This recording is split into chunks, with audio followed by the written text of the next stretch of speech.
Are saying this is the biggest market disruptor. The coronavirus is the biggest market disruptor we have seen in recent years. That's right. We are off the opening lows, nonetheless, right now on pace for the worst day since last August when trade fears really hit this market. The massive stock market plunge, this outbreak is beginning to have a real impact on the economy here and around the world. The Dow is now down nearly 900 points. That is just over the course of the last 34 minutes since we have been on the air. The global sell-off is what's really contributing to the momentum here on the downside. Among the worst performers today, obviously over in Italy, where they saw a big spike in the numbers, and as well in South Korea. Those are two of the biggest outbreaks outside of China. Stock market, and you were warned it was going to be a rough opening on Wall Street this morning. Stocks actually around the globe have been really taking a hit. The U.S. stock market futures takes a dive over fears of a spike over the global threat of the coronavirus.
What I will say of this virus, I think we're in the middle of a massive experiment worldwide. And where's the guinea pigs? Maybe the experiment is, will people listen to scientists?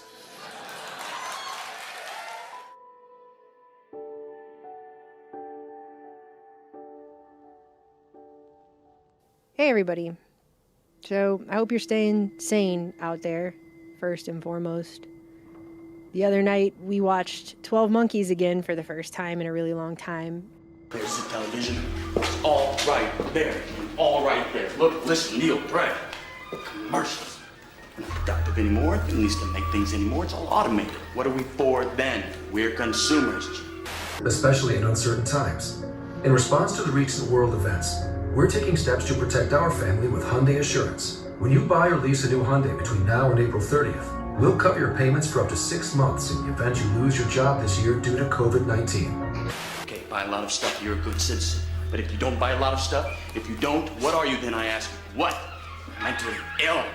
And it was just really strange because the next day when I got up, my daughter was talking about how they're actually letting animals out of the zoo and they're letting them wander around since there's no people in there. They're letting penguins go on field trips now at the zoo.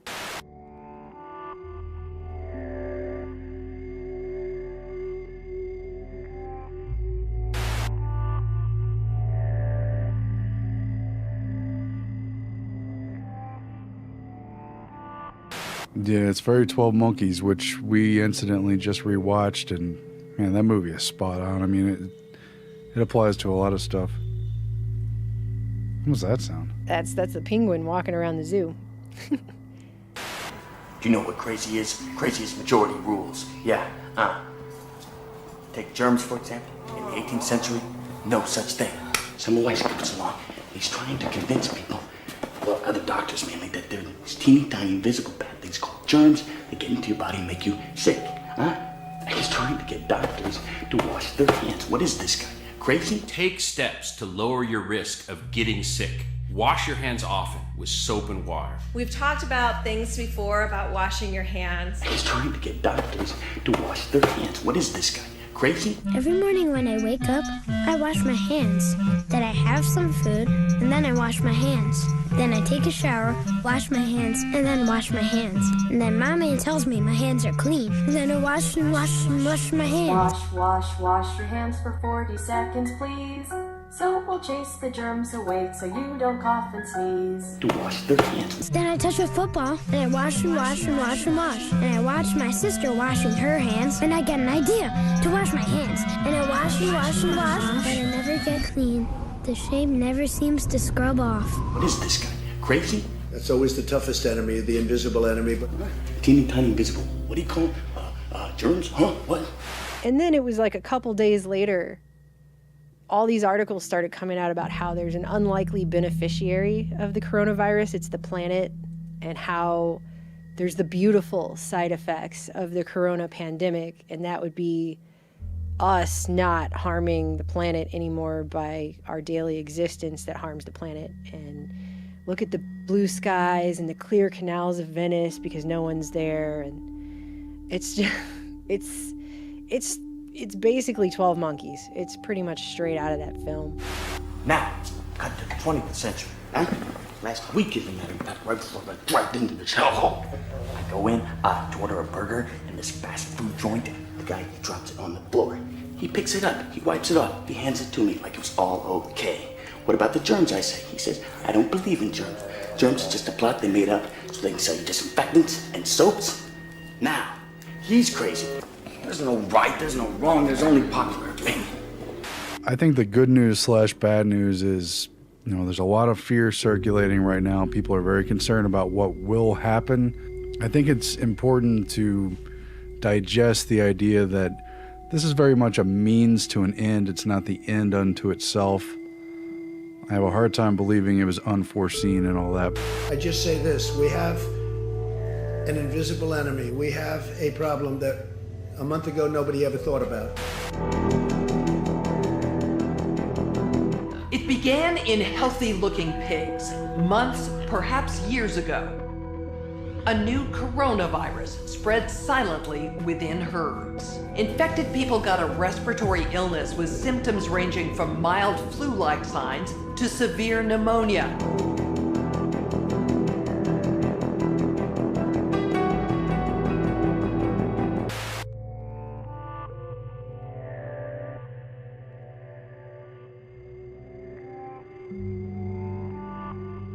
We have a problem that a month ago nobody ever thought about. I don't think anybody could have predicted. But that's not even the point. It's the reaction, it's the response to this that really, I think, is the real purpose here. And the standstill of human behavior, yeah, they're going to say things like, look how good for the earth and the environment. I don't believe those are sincere feelings either. It seems very disingenuous. This has everything to do with the same usual suspects, big corporations who pollute the earth so many times over and then blame it on human behavior. Now they're blaming human behavior for this and, basically putting us in our places, because what this is really about is an upgrade or an altogether new management system of humanity. That's the thing about COVID-19. It doesn't care about how rich you are, how famous you are. It's the great equalizer. What's terrible about it is it's made us all equal in many ways. And what's wonderful about it is that it's made us all equal in many ways. And so we came across this article, and it just made us kind of stop dead in our tracks, because we've been talking about a lot of these things for a very long time. We did the short documentary Obsolete back in 2016. I'm going to be applying for benefits. Yes, you can. Are you going to sit by and wait for the government to just take care of you? We've been reporting on the Bilderberg meetings, especially the ones that really caught our eye was 2018. If you don't want to be on this system, I'm not sure how you do anything. And that's what they make it sound like. It's mandatory. They say it's mandatory. And even when they say it's not mandatory, they say it's unimaginable to live in that country without this because everything is done through it and on it. 2019, I think not surprisingly, 2 years that it was hardly covered by anyone, including independent media at all. We've been saying for years now, but there's got to be a catalyst if they want to get everyone onto these new digital management systems. You can't just bring all this stuff in. People aren't going to go for it.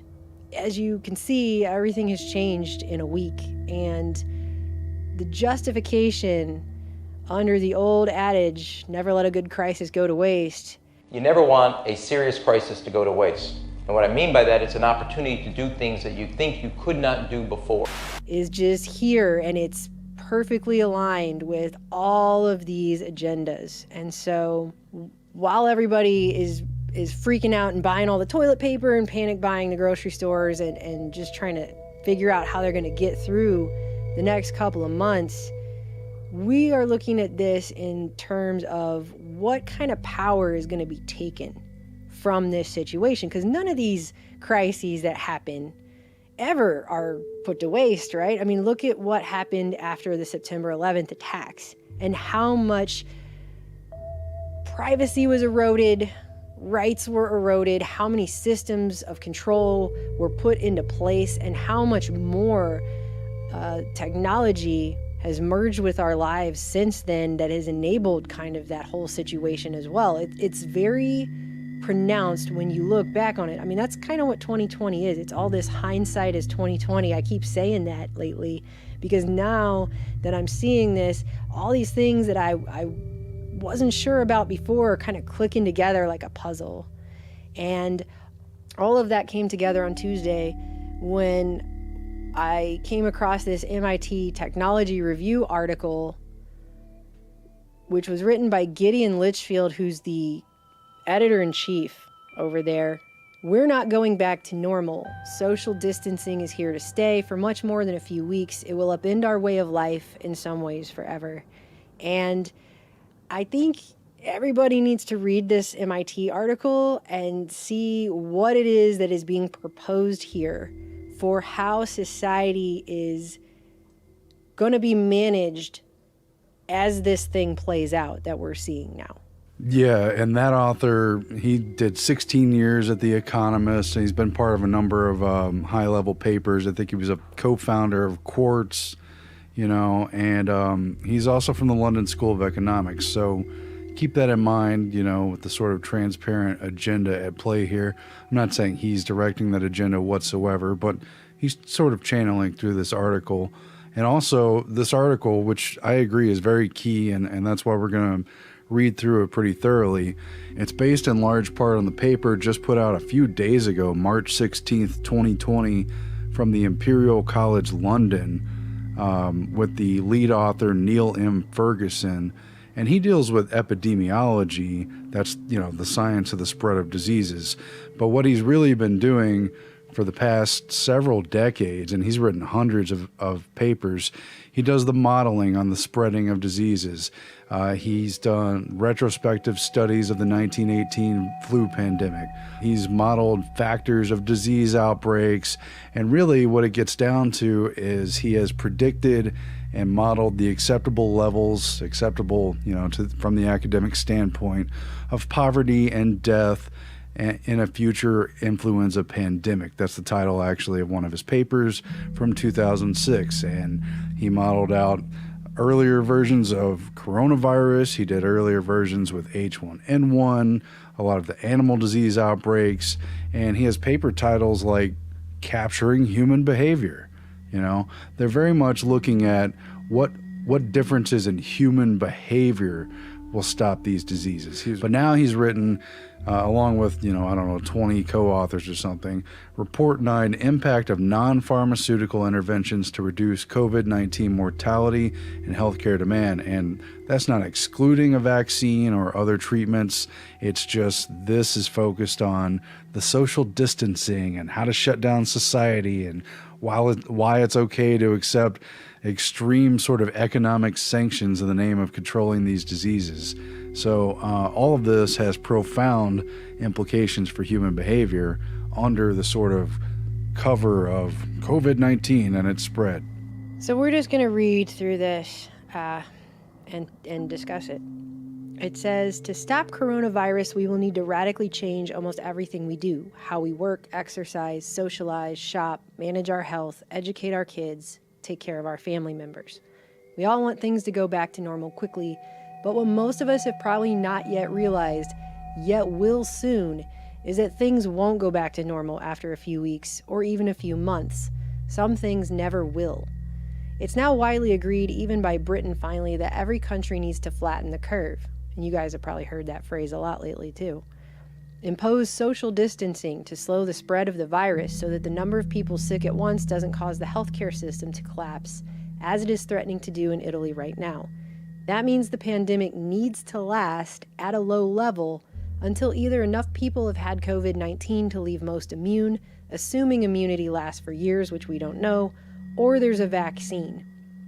And before I continue, BBC was actually reporting people who had tested positive for corona, had been to the hospital, and then were released with a negative test, were retesting positive. Health officials in China say around 14% of patients who had the coronavirus but recovered have tested positive again.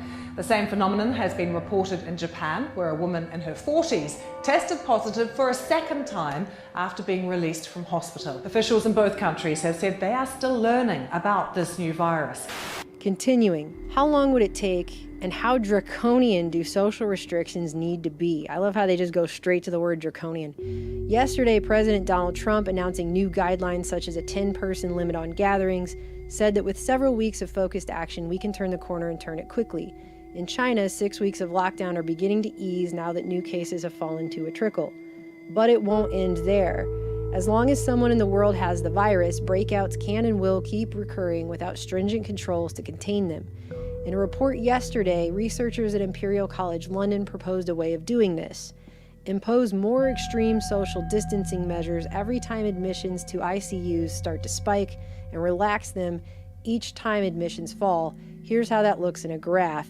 And what they're showing is this chart that basically shows they're going to have to do these periods of isolation and social distancing as this spikes and goes back down over and over again. And this chart lasts until the end of 2021. It says the orange line is ICU admissions.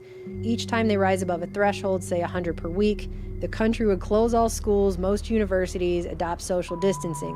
When they drop below 50, those measures would be lifted, but people with symptoms or whose family members have symptoms would still be confined at home.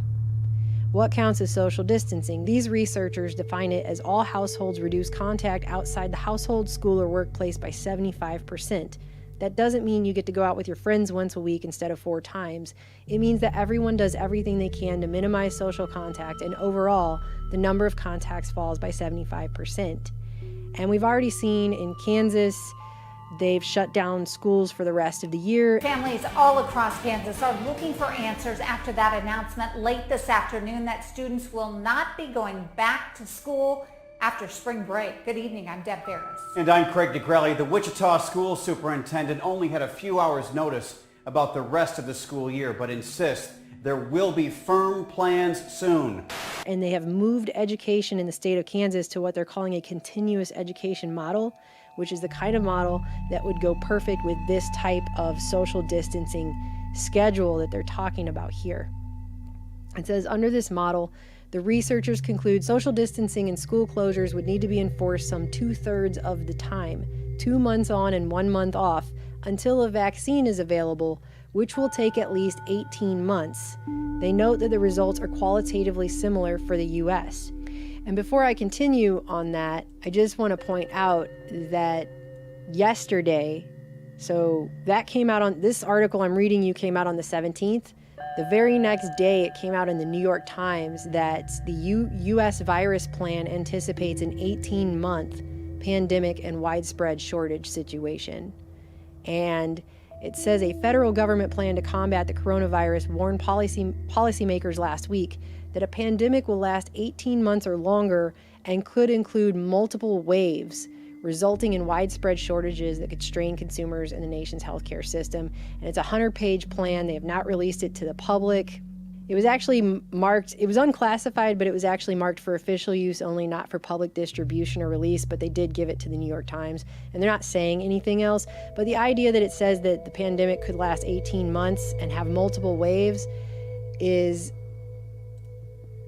fits perfectly with this chart right here. And the idea that it's going to be 18 months and then it's going to come in waves. I mean, that's where they're obviously getting it from. And obviously part of that number is tied to the idea that they're going to have this great vaccine in that time. And their faith in that vaccine is deeply unsettling because they've already taken so many strong-armed, almost totalitarian maneuvers.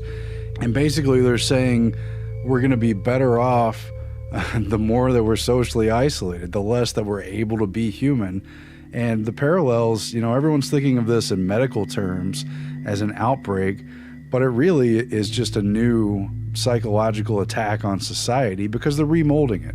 This is really about reshaping society, and it's in the headline, just as you said. The headline itself, we're not going back to normal. When did they use that kind of talk? After 9/11, when they said this is the new normal. There was this phrase after 9/11 of the new normal. I never liked that phrase. Insofar as I could define it, it was, well, things cannot and will not be the same. Things are never going to return to the way that they were. And the way to defeat the terrorism is to sacrifice your freedoms, even though that's what the terrorists supposedly hate. It is now my honor to sign into law the USA Patriot Act of 2001. Is this the new normal until the height of the summer? We'll see what happens. You lose your freedoms, you do what you're told, and things get more iron-fisted all the time, See it, say it, sort it. If you see something, say something. Report suspicious activity to local authorities.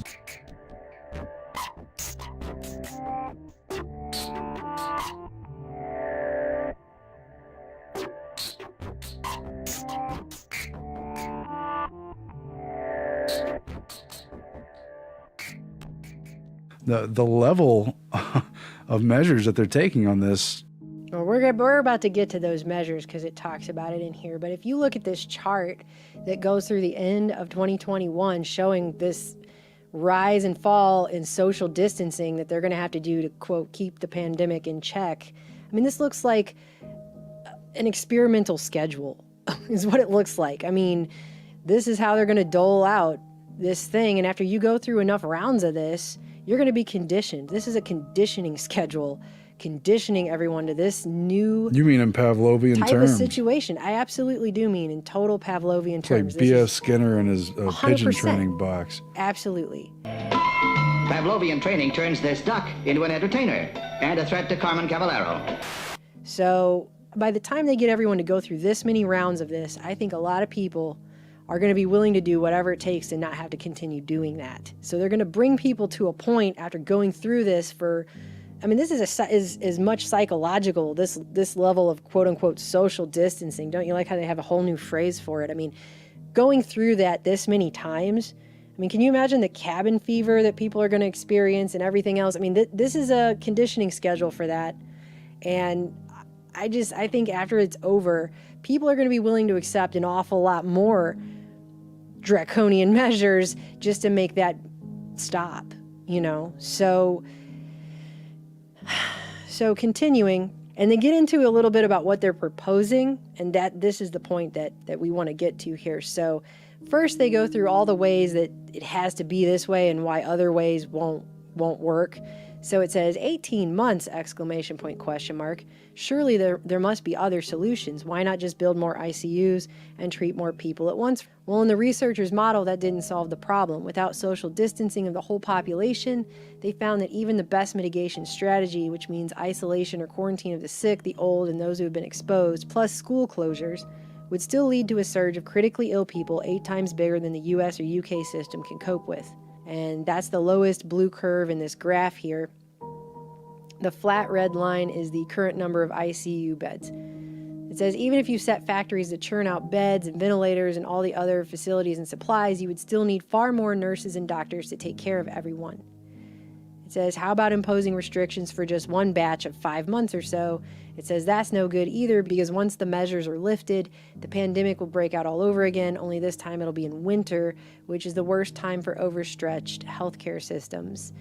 And then it says, and what if we just decide to be brutal and set the threshold number of ICU admissions for triggering social distancing much higher, accepting that many more patients would die? Turns out it makes little difference. Even in the least restrictive of the Imperial College scenarios, we're shut in more than half the time. It says this isn't a temporary disruption, it's the start of a completely different way of life.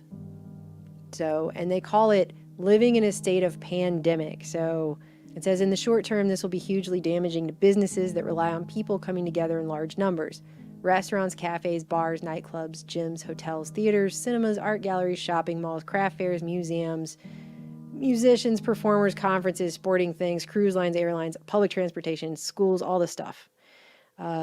That's to say nothing of the stresses on parents thrust into homeschooling their kids, people trying to care for elderly relatives without exposing them to the virus, people trapped in abusive relationships, and anyone without a financial cushion to deal with swings in income, which is a large majority of people in this country. We're living paycheck to paycheck. I don't think this country's alone in that at all.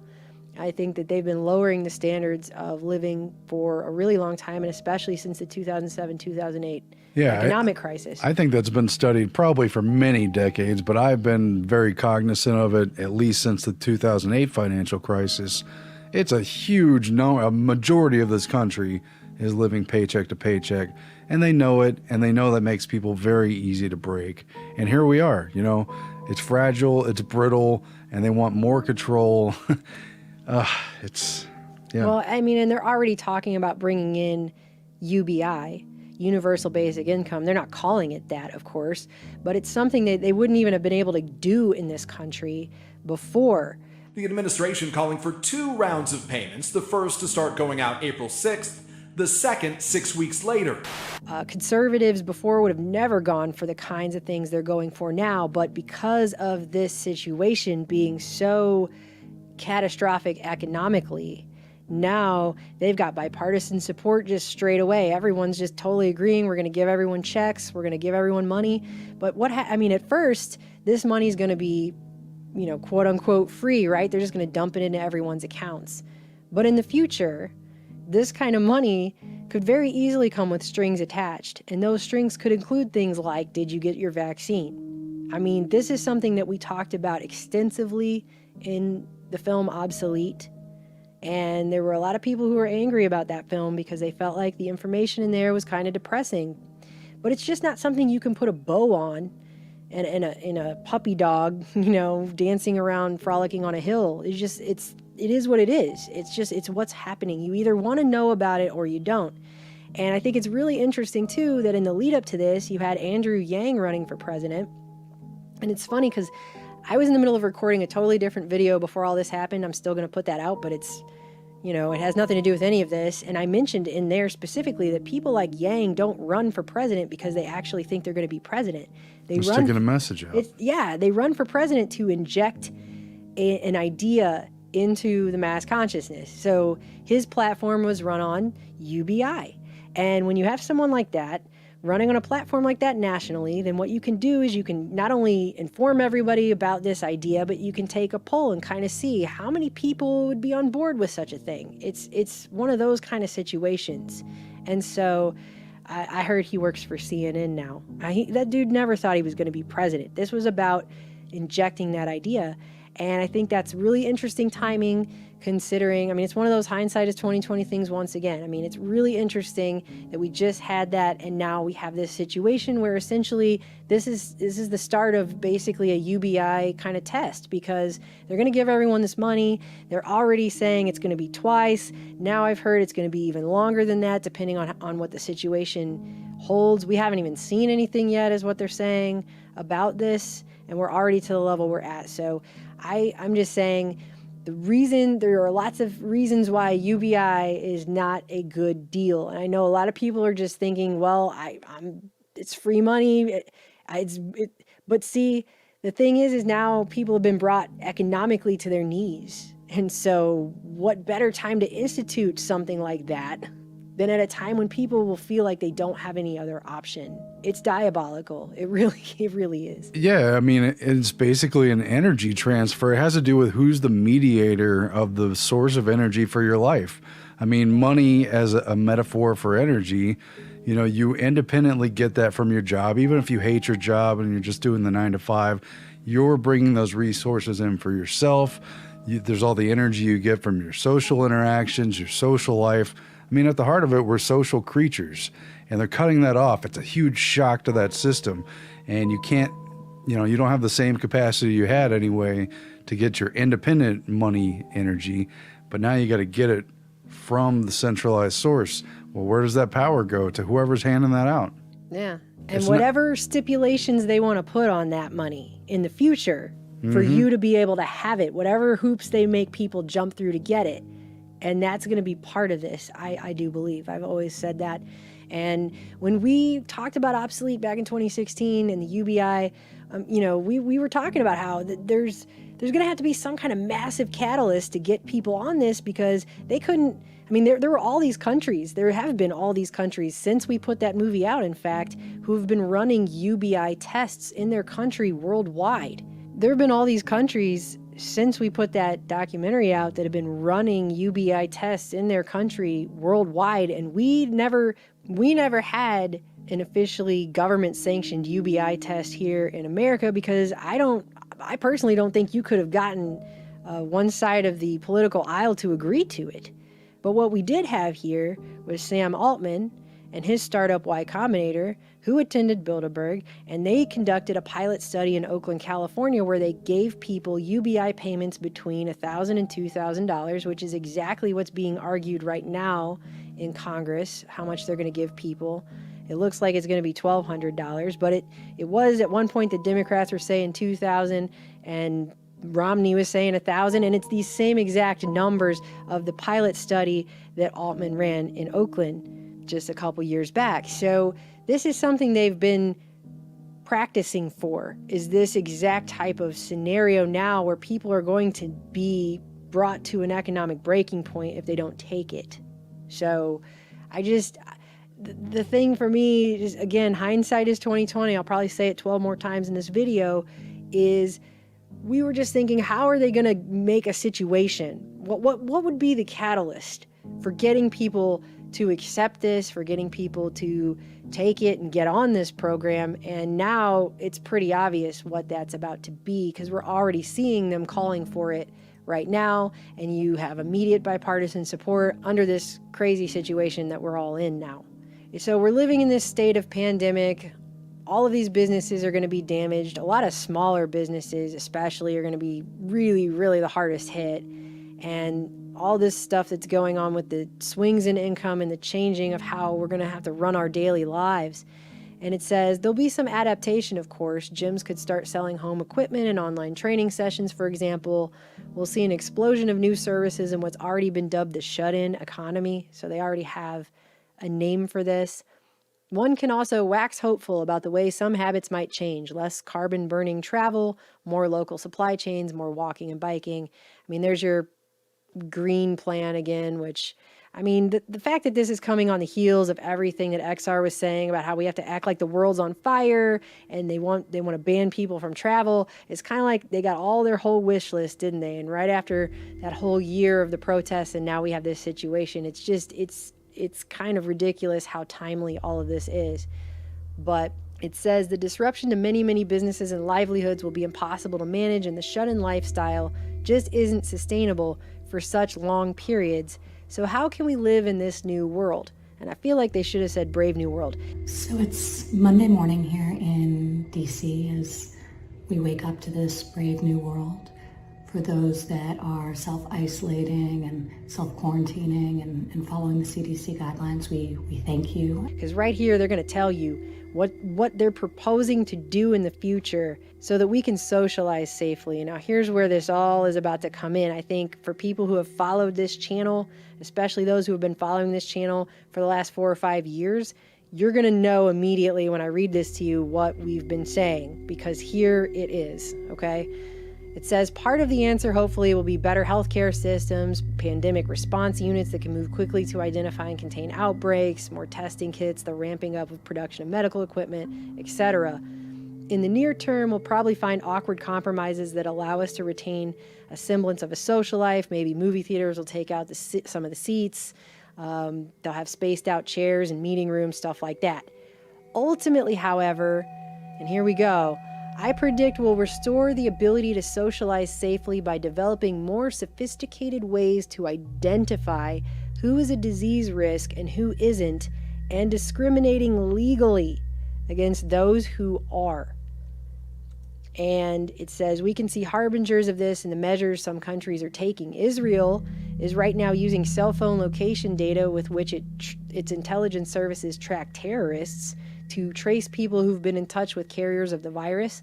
And Singapore has been doing exhaustive contact tracing and publishing data on every known case, all but identifying people by name. So they're not full-on doxing people, but there's a website in Singapore where you can see every known infection case, where that person lives, where they work, what hospital they were admitted to, and a network topology of carriers that's all laid out on a time series. So they're putting that much information out there. I notice a lot of people are talking about South Korea because they've done a good job.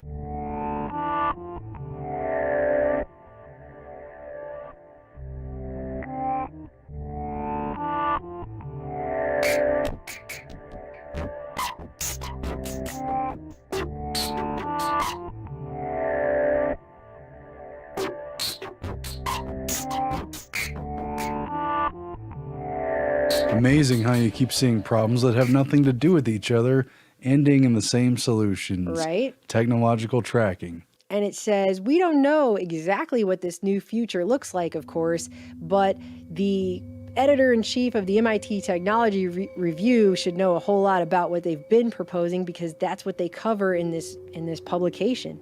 So he should know a lot.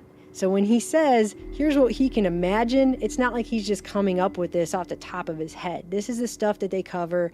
So this is not, when he gets ready to tell you the world that they're imagining, it's not off the top of his head. He says, one can imagine a world in which to get on a flight, perhaps you'll have to be signed up to a service that tracks your movements via your phone. The airline wouldn't be able to see where you'd gone, but it would get an alert if you'd been close to known infected people or disease hotspots.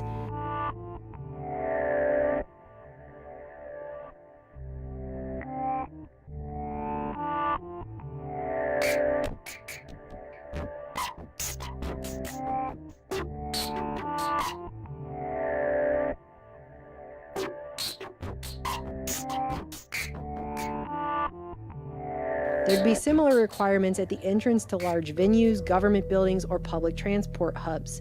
There would be temperature scanners everywhere, and your workplace might demand you wear a monitor that tracks your temperature or other vital signs. The system is slowly creeping in all over the place. Here in America, we've already seen companies releasing systems to monitor and track employees throughout their workday. Future of office life, high-tech tracking devices that can monitor your entire day on the job. And just like a Fitbit, it's with you all day long. The same ID badge that opens office doors can now track your every move and more.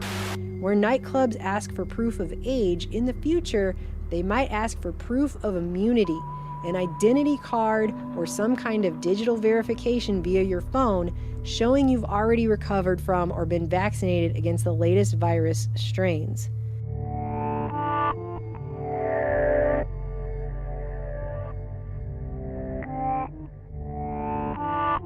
I recently traveled from Shanghai to Wuxi, and it's very interesting how my movements are being tracked. When I landed at Wuxi railway station, I couldn't exit the station unless I showed them where I've been for the past 14 days. So I had to give consent to my telecom operator to access my location for the past 2 weeks. When I got on the taxi, I also had to scan a WeChat mini program that linked my ID with a specific vehicle that I rode in. Whenever I enter a building or a neighborhood, I will need to show them my Wuxi health code. A green Wuxi health code means that I can move freely within the city. And it will be scanned by the security guard to link me to the place that I'm visiting. The app explores billions of records in social media postings, commercial and public databases for law enforcement needs, churning out risk profiles in real time using an algorithm. They give you a threat score. What is red would be a high threat alert, a yellow would be a modest but noteworthy threat alert, and a green is there is no threat alert. Whenever I enter a building or a neighborhood, I will need to show them my Wuxi health code. A green Wuxi health code means that I can move freely within the city. And so there you go. And like I said, they are already saying recovered patients from the coronavirus were testing positive again. So it's laying the groundwork for saying you pretty much have to have this vaccine. I'm also pleased to report today that a vaccine candidate has begun the phase 1 clinical trial. Today, the United States has tested its very first coronavirus vaccine. It went to a volunteer that you see right here. This is one of the fastest vaccine development launches in history. And you have to have proof you've been vaccinated in some sort of digital ID for you to be able to go into these public places. The end result is they're talking about canceling your right to participate in society, to go in public, etc. And again, I recall Rahm Emanuel talking about beefing up the watch list and basically blurring the lines between the terror watch list and people who can buy guns, using the idea of canceling people's rights to participate in society, to travel, to buy things, to go places. That is, if you are on the no-fly list because you are known as maybe a possible terrorist, you cannot buy a handgun in America. And it's the right policy. If you're on that no-fly list, your access to the right to bear arms is canceled because you're not part of the American family. There is no right for you if you're on that terrorist list. And while the problem may be completely different and a different basis, the end result is canceling people's right to participate in society. This is an end run around people's rights. It's a power grab. And, the likes of which I don't think we've ever seen before in our lifetime. Because the strongest power grabs are based on threats of the unknown. They're calling this an invisible threat. We have an invisible enemy. No matter where you look, this is something, it's an invisible enemy. It's the invisible enemy. That's always the toughest enemy, the invisible enemy, but we're going to defeat the invisible enemy. Yeah, and the fact that he mentioned some kind of digital verification as if he's not even sure what that is kind of mind-boggling to me, because we've all been hearing about it, and I had tabs open on my computer to do a report on this before this even all happened, because there was that disinformation that went around, and I hate to even use the phrase fake news, but it actually was, where they were talking about, ID 2020 is going to be the microchip in a vaccine. No, it's not. That's actually not true.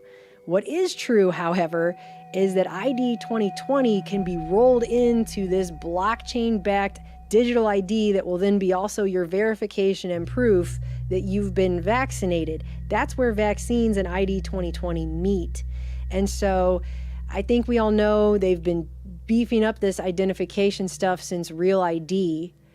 And when the Sustainable Development Goals came out for Agenda 2030, you had number 16, peace, justice, and strong institutions. And one of the things underneath that very vague sounding title has to do with this digital ID program that they want to bring in. And by the way, they are referring to the 2030 Agenda for Sustainable Development as transforming our world. So they are straight up saying that these goals will transform the world. And you have ID 2020 and how they're saying having this new digital ID that they want everyone on the planet to have by 2030 is what they're calling a fundamental and universal human right, because we live in a digital era, so everyone needs to be able to have that. But when you start looking into ID 2020, you have all the usual suspects that you always have, like the World Bank and all that stuff. You've got Microsoft being a huge part of this, and Bill Gates' Gavi Vaccine Alliance. You actually have Dr. Seth Berkley, CEO of Gavi, as part of this. He joined ID 2020's executive board. Actually, back in 2016, at the United Nations headquarters in New York, ID 2020, it's described as an alliance of governments, nonprofits, academia, over 150 private sector companies, 11 United Nations agencies, and they were collaborating on how to provide this unique digital identity to everyone on the planet. And Microsoft then joined that. Bill Gates was speaking at a security conference in Europe where, by the way, they're doing all kinds of creepy stuff in the backlash to immigration and terrorism and just the rise of hysteria throughout the whole region. And he talked about how health threats are now interlaced with security threats because the terrorists of tomorrow are going to be using genetic engineering technology and computers to create synthetic viruses. We also face a new threat that the next epidemic has a good chance of originating on a computer screen of a terrorist intent on using genetic engineering to create a synthetic version of the smallpox virus or a contagious and highly deadly strain of flu. And they've been rolling it out and unveiling this with all of this refugee crisis that's been going on. So this entire time you have all these war-torn Middle Eastern countries where people are being forced from their homes and forced to live in other countries. And the first thing that those people have to do when that happens to get food and shelter is they have to enroll in this digital ID program. That's part of it. Uganda is Africa's largest refugee host country. It has been rolling out a biometric data system with the help of the United Nations. The UN says it's logged 1 million people so far, and urban refugees are still being counted.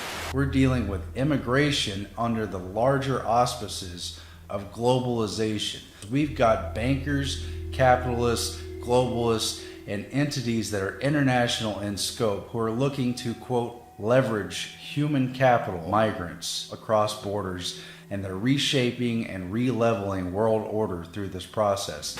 Even today, while all of this coronavirus stuff is happening in the news, there were articles coming out even today about how UN is hosting boot camps to spur this digital identity and the humanitarian tech solutions. This is an article that just came out today about this, that they held a digital solutions boot camp together with the United Nations Refugee Agency and the World Food Program about this. There was another article that came out today. Refugees in Ethiopia's camps raise privacy and exclusion concerns over UNHCR's new digital registration. It says, I felt like I was held hostage for food and water. They are forcing people onto this biometric registration system, which is what gives these people access to the services, the aid, and it says here it gives them access to their rights. Those rights, if you read the article that we've been discussing right now, in the future, those rights might be you getting to go to a restaurant, to a nightclub, to get on a train, to get on a plane, to go to a concert. Do you see what I'm saying? They're going to roll this together. And further, it just came out that just yesterday, Bill Gates was addressing coronavirus fears in an Ask Me Anything. And they specifically talked about this, where somebody asked him, how should we determine which businesses stay open? And underneath that, Bill Gates was talking about how eventually we will have to have digital certificates to show who has been recovered or tested recently, or when we have a vaccine and who has received it. So this is all working together in a completely, God, I can't even think of the word I'm trying to use. If you didn't know better, it would seem like they started with the end result in mind and then came up with a threat, you know. Because this is all... If you didn't know better, if you didn't know the facts that we know and weren't focused on the threat to health and to livelihood. I mean, that's what I'm saying. This is all coming together in some beyond Machiavellian way where the problem reaction solution of this is so perfect. But you see, again, I mean, people have a constitutional Bill of Rights, freedom of expression, right to peacefully assemble, to redress grievances, to gather in groups, to participate in businesses. And if businesses want to turn you away as private institutions, that's been their prerogative. But basically, it's open to paying customers and the basic terms. But now you've got government and healthcare entities getting involved in who can go to restaurants, who can go out in public, who can attend concert events and sporting events, even though you're paying the ticket price. You're engaged in a contract with that business entity as an individual. How did there come to be this mediator in there? You know, it's this invisible threat. That's why. But people are, the biggest danger is that we're going to lose our heads here as a crisis and just hand over all that power. You know, I've got people who are deeply concerned about issues after 9/11, saw more or less what was happening, but today they're not thinking that way. Today they're thinking maybe the government's not doing enough. We've got to protect our loved ones, those who are vulnerable to this virus, whatever they need to do. Prepared to do whatever it takes we're doing. Any amount of power they need. I mean, fine, I don't want anyone to die, but that is dangerous, dangerous thinking. You cannot throw out the baby with the bathwater, and you can't give away the precious jewel of liberty because there's a threat there. You know, who is taking that power? That's what this is really about. And right before all of this started, there was an article that caught my eye in Market Watch.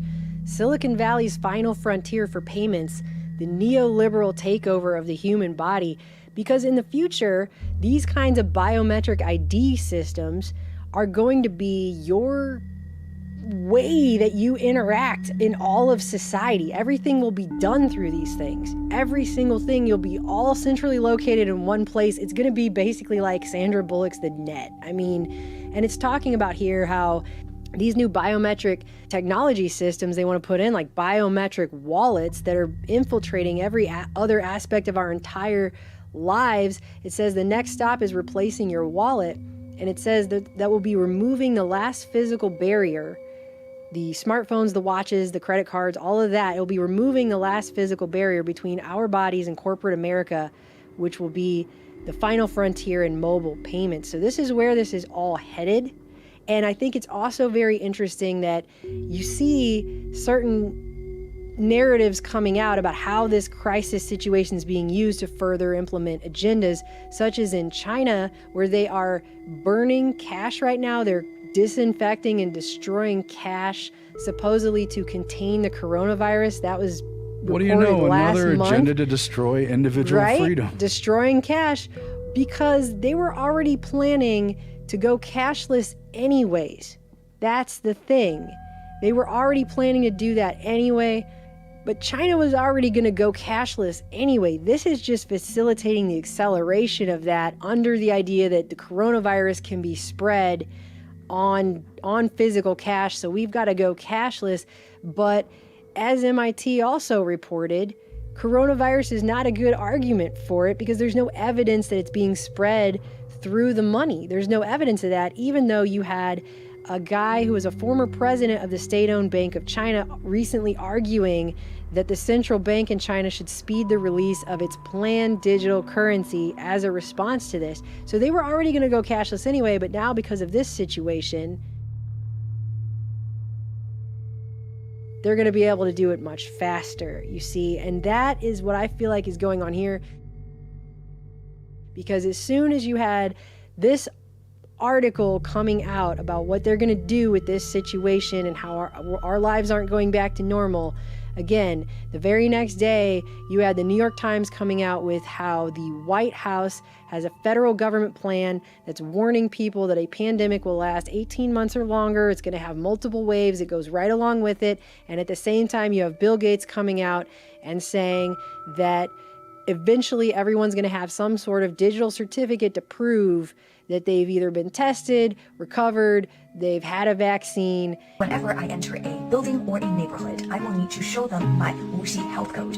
A green Wuxi health code means that I can move freely within the city. It says when we have a vaccine, who has received it. And that's so creepy. Really, that's the 18 months. It takes 18 months. If you go look at what our FDA says, it takes 18 months for the testing of the vaccine, which they started on Monday, by the way, already testing this new novel vaccine. It uses technology that is not like any vaccine that we've had yet. This is one of the fastest vaccine development launches in history. They're being pretty vague on that one. And it's so creepy. I mean, we've seen in the last year and a half that anyone dissenting, questioning, standing against vaccines is increasingly shut down online. People have been removed. You're not allowed to sell your products. You're not allowed to talk about it. You can't monetize it. So they've shut down dissent on vaccines. They're going to have a blank check.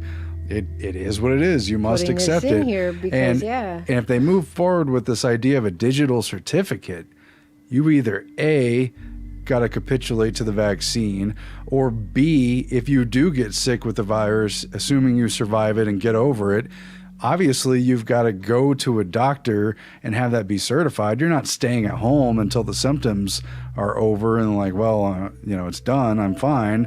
You've got to go through that system and they have to approve you, and whatever else is on that plate, other vaccines. It's insane. They're obviously going to pressure parents with children where there are other vaccines. Maybe that's put them at risk. I mean, that's what I'm this saying. is turning the whole thing on its head, and it's really encroaching upon our individual rights yet again. I mean, I guess I'm beating a dead horse, but I'll beat it, I mean, in a way that is just unprecedented. I mean, all of these people that kept their kids home and homeschooled because they wanted to avoid having to vaccinate their kids, well, now everybody's homeschooling, so that's not going to do it. It's as if somebody put all of these factors into one of those quantum computers and ran a game theory simulation on how to game this entire thing into pushing the entire world onto this system that they have only been talking about putting in place for many years, and that we've been reporting on for many years. All of their data, everything they do, everywhere they go, everything they buy, everything is linked to one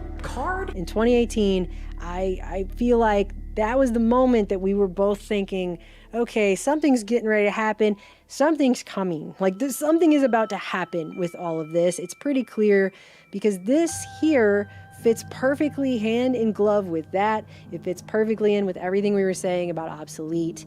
And it fits perfectly in with these initiatives that Bill Gates has been supporting for a very long time through Microsoft and Gavi, this whole ID 2020. You've got the World Bank and all these other organizations, the UN and all that. They're all pushing for this, that this is a big 2030 sustainable development goal. And somehow now we have this novel coronavirus. And suddenly now we have the justification, the catalyst for bringing in all of these systems, UBI, the digital ID, whatever this vaccine is, I guess. Clearly, this is going to change everything pretty substantially. It is a huge acceleration of these agendas all coming together under what is basically this perfect storm that just seems way too perfect. So we just wanted to show this to you and talk about this because everyone right now is pretty anxious. And I mean, maybe you didn't want to hear about this, but I'm the kind of person that I'd rather know than just be fumbling around guessing at what might be going on. I'd rather know, even if it's a tough pill to swallow, even if it's not a tasty spoonful of medicine. When this article was put up on Instagram, that's where I first saw it. You had people going in there like, MIT, stop making clickbaity headlines for fear-mongering. That's not cool and all that kind of stuff. But MIT doesn't typically do clickbaity fear-mongering headlines. That's not really what they're about. I mean, this isn't the Daily Mail that we're talking about here. But the thing is, the one asset we still all have is public perception. If the public in general don't swallow this medicine, then this plan won't work. So the best thing we can do is expose it for what it is. If people see it for what it is, and people saying, enough of this, you're not going to control my life over a glorified flu, then maybe we can stave this off. Because the agenda includes full-on digital ID. We did a major report how in the little tiny European country of Estonia, they've got digital ID, taxes, banking records, everything all tied your to data one in ID. one central place. And that's basically what this is leading to here as well. It's a one ring to rule it all type of situation. I mean, think about how many other things could be affected if they wanted to make them penalties or conditions. If you haven't got the vaccine, if you haven't been cleared, well, maybe you can't do other things that don't even have to do with going out in public. Maybe you can't access your social media accounts or buy things on marketplaces that you want to do. Maybe your tax returns will be in question. You know, all kinds of stuff could be used as dangling carrots and punishments, you know, rewards and incentives and punishments and conditions to get people to comply with this. When you centralize that much power, well, and it's not something we should play around with. And here's what they say at the end of this article, because it touches upon that at the very end. There's just a little bit left here. He actually straight up says, we'll adapt to and accept such measures, much as we've adapted to increasingly stringent airport security screenings in the wake of terrorist attacks. So he's straight up saying there, you guys took it, the stuff we did at the airports, making you guys line up and get felt up and walk through these body scanners and all this kind of stuff. You accepted that. And it says, the intrusive surveillance will be considered a small price to pay for the basic freedom to be with other people. And I just, mind-blowing that he wrote that statement, the basic freedom to be with other people, because they know straight up that isolation makes people crazy. It's a way of breaking somebody down to isolate people. Isolating people is one of the first things you do. Everybody knows the phrase cabin fever, you know? So this intrusive surveillance, this new stepping up of the level this is going to get to, where privacy doesn't exist at all, will be considered a small price to pay for the basic freedom to be with other people. I mean, it's horrifying, but at least it's an honest phrase. They're coming after the basic freedoms of people. I mean, that's the most basic freedom that most people could even think of. And by the way, back in the 70s, they had a swine flu. The public was all afraid. They got at least 50 million people to take the vaccine. Turned out it wasn't really that big of a deal, but... Remember the swine flu scare of 1976? That was the year the U.S. government told us all that swine flu could turn out to be a killer that could spread across the nation. And Washington decided that every man, woman, and child in the nation should get a shot to prevent a nationwide outbreak, a pandemic. Well, 46 million of us obediently took the shot. And now 4,000 Americans are claiming damages from Uncle Sam amounting to $3.5 billion because of what happened when they took that shot. By far the greatest number of the claims, 2/3 of them, are for neurological damage or even death. You know... And they're rushing this thing through as fast as they possibly can. They already started testing it on someone Monday. So the article ends by saying, as usual, the true cost will be borne by the poorest and the weakest, people with less access to health care or who live in more disease-prone areas, will also be more frequently shut out of places and opportunities that are open to everyone else. Gig workers will see their jobs become even more precarious. Immigrants, refugees, the undocumented, and ex-convicts will face yet another obstacle to gaining a foothold in society, which just makes it sound like there's going to be even more discrimination here, even more of a caste system that's being put in place in the new digital era. So it doesn't sound like things are going to get more fair under this at all. It sounds like things are just going to get worse in that regard to the inequalities here of the tiers of society. It says, moreover, unless there are strict rules on how someone's risk for disease is assessed, and this plays back into did you get a vaccine or not, unless there are strict rules on how someone's risk for disease is assessed, governments or companies could choose any criteria. You're high risk if you earn less than $50,000 a year, if you're in a family of more than 6 people, if you live in certain parts of the country, for example, which creates the scope for algorithmic bias and hidden discrimination. The world has changed many times and it's changing again. All of us will have to adapt to a new way of living, working, and forging relationships. But as with all change, there will be some who lose more than most, and they will be the ones who have lost far too much already. The best we can hope for is that the depth of this crisis will finally force countries, the U.S. in particular, to fix the yawning social inequalities that make large swaths of their population so intensely vulnerable. And I love how they try to spin that it's going to be an egalitarian fairness for all. This is a sabotage on our quote-unquote basic rights as human beings. What it is, just like other global issues, it's a global problem. It's a global threat. It's invisible. It has no borders, and therefore it's going to insert global jurisdiction in places where it doesn't belong. It's going to violate basic freedoms protected under the Constitution and Bill of Rights in this country. And yes, it's happening around the world, but some of the strongest protections are here. They're whittling that away. They're finding a camel's nose under the tent because it's a global threat that has no borders. So therefore, the response will also have no borders. The response will have no limits on its jurisdiction. That's what keeps me up. It's so unnerving. And people are primed to consent to this. I hope they wake up. And they've already got a series of articles out right now about how the coronavirus is harming globalization because it's making countries shrink back from each other and close their borders, and how bad this is for globalization. But really, ultimately, the response is what's going to propel globalization much farther beyond what we've seen, anything we've ever seen, just period. So, yeah, I hope people can realize what this is, because the thing is if enough people do not comply, then I don't think it will work. If enough people said no to this, but I think the problem you have with the way they've set this situation up is, again, you have this basically conditioning schedule of putting people through this panic again and again and again and again. Would you believe a basketball playing chicken? Well, how about a chicken basketball player? 6 times, 7 times at least by the end of 2021. I mean, I think by the time you condition people in such a manner to just respond with this level of anxiety and fear, eventually it'll just be like Children of Men, and there'll be bombs going off and people won't even notice anymore. Brazil, Terry Gilliam's Brazil, right? It'll just be something like that. But I mean, this is nothing short of what looks like a conditioning schedule to me, to get people used to this new way of living, used to this new situation.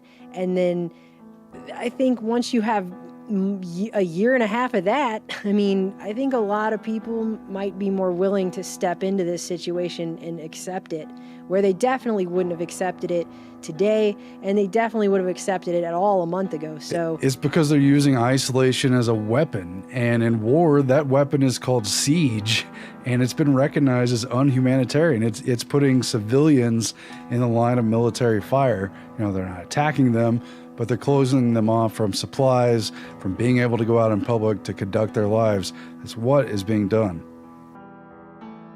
I view it as in a sense, a wartime president. That's what we're fighting. This matters going forward. We're in a live exercise here to get this right. I have to say that our government is prepared to do whatever it takes. Whatever it takes, we're doing. So we just wanted to put this before you for your consideration. Look into these things for yourself. Go watch some of the other videos that we've done on these kinds of technologies and topics, and the privacy and freedom concerns that we have about these systems, and make up your own mind about it. But I feel like people need to at least see that this is what is being talked about and considered by people in high places in the situation that we're now under. This is not a video that's being made to scare anyone. I'm not trying to scare anyone, but this is what is going on, and this is what is being discussed, and people need to know that this is what they're talking about doing, so that people have a chance to consider what is going to happen beyond the immediate threat that they keep just inundating us with information about all day long, every single day.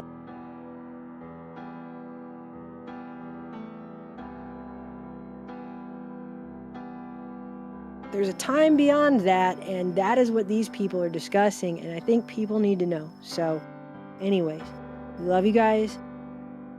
Talk to you again soon.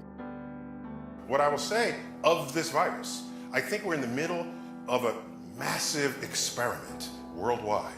And that where's the guinea pigs?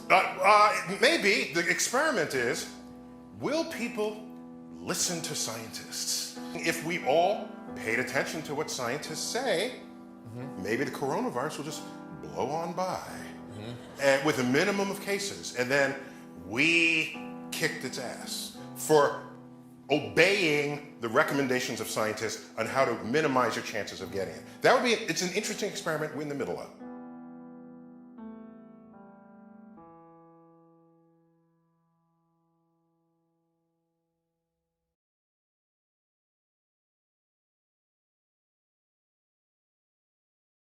Welcome to your future. A digitally interdependent, hyper-connected, networked world. Throw off the tethers of ordinary reality and join the digitized multitudes ruled by global e-governance. With your very own New World citizen of the People's Federated Republic of the Great Democratic United Global States Incorporated chip card.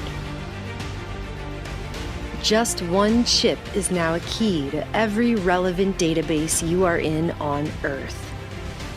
We're taking identification to a technocratic level beyond Aldous Huxley's wildest dreams and George Orwell's nightmares. One chip linked to your unique citizen number connects to all of your relevant societal business, including your passport, your driver's license, and all Federation-required licenses, titles, and registrations, your car, home, and medical insurance, all of your medical records, including your mandatory annual psychological evaluation, your DNA profile, and your prescriptions, your voter registration and history, and your bank account and digital universal basic income credits. But that's not all. Your blockchain-protected New World Citizen chip also gives you a digital footprint everywhere you go on the web, from online news sources to all of your social media accounts, authenticating you online to ensure a safe, peaceful, and secure society where no one can offend anyone else because no one can hide. Continuous, real-time, 24/7 tracking and tracing will ensure a truly peaceful, digital utopia for all. No more fear of identity theft or forgetting those pesky passwords, as your digital citizen mark will be biometrically verified through your fingerprints, iris scan, EEG, voice print, I'm sorry, Dave, and facial map. From Cairo to Rome to Ingolstadt to Paris to Washington to Estonia and Astana. From ocean to ocean to ocean to heck, all of the oceans. Being a digital resident offers you a new concept of freedom to be a global citizen under your borderless digital New World Order. May be incompatible with faith and the actual definition of freedom. Databases wholly owned and operated by the People's Federated Republic of the Great Democratic United World States, Incorporated, and their subsidiaries. Your digital citizenship is legally binding, and data may be shared with third parties listed in subsection 187-C.2 without your express knowledge or consent. These terms and conditions are subject to change at any time, which is fine because they are 8,642 pages long and we know no one is reading the fine print. Travel allowed only in pre-approved, chip-validated mega regions and not including core or reserved sustainable development zones, as designated by the United Nations Convention on Biological Diversity. Online behaviors deemed negative or harmful are subject to UBI digital credit deduction without notice, up to and including account termination. See user agreement for further details. Our smart grid network touches every corner of the globe.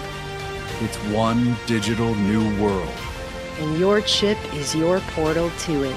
So apply today to authenticate and secure your digital citizenship. Because if you didn't do anything wrong, you shouldn't have anything to hide. And in this brave new world, you won't be able to.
point out this gentleman's speech here as he makes reference to the two towers, as he calls the two pillars. He also makes reference to 9/11 yet again, the two towers. He also identifies California and Washington in a very tongue-in-cheek way of speaking about martial law. So take a very close listen to what he's saying, and we also take a look at a video presented by another very good YouTube channel after this. So let's take a listen. And watch for his 222 right off the start here. Thank you very much, Mr. President. I just want to underscore a couple of things that I've said a few times to this group. You may recall that just a week ago or so, I said the two pillars, the two elements of our capability to contain the infection and the surge of infections in this country rely on two things: keeping infections from coming from without in. We've been very successful in doing that with China and with Europe. Now we have the northern and southern border issues. There's a fundamental public health reason for doing that, because we cannot be preventing people from coming in from one area when they can actually go into the other. So that's an important reason. Understand that there's a public health reason for doing that. The second thing I think is really important is what happened in New York today, what Governor Cuomo mentioned about an hour ago, some rather strong issues that have been addressed with his recommendations, not recommendations, essentially orders. Now, we have a group of recommendations and guidelines that are applicable to the entire country. You know them. We've been over them. Yet there are places, regions, states, cities in this country that are being stressed much, much more than the country as a whole. Clearly, one of them was Washington. Another one was California. Governor Newsom made some very important, difficult decisions. Today, Governor Cuomo did the same thing. And I want to say I strongly support what he's doing. And one thing, as a New Yorker myself, for those of you who haven't figured out from my accent that I'm from New York, as a New Yorker, I know what New Yorkers can do. We're tough. I was in New York City on September 11th, 2001, and I know what the New Yorkers can do. So please cooperate with your governor, cooperate with your mayor. It's very important. Thank you. 222, 9/11, and martial law. All right, to Mr. Dr. Savage.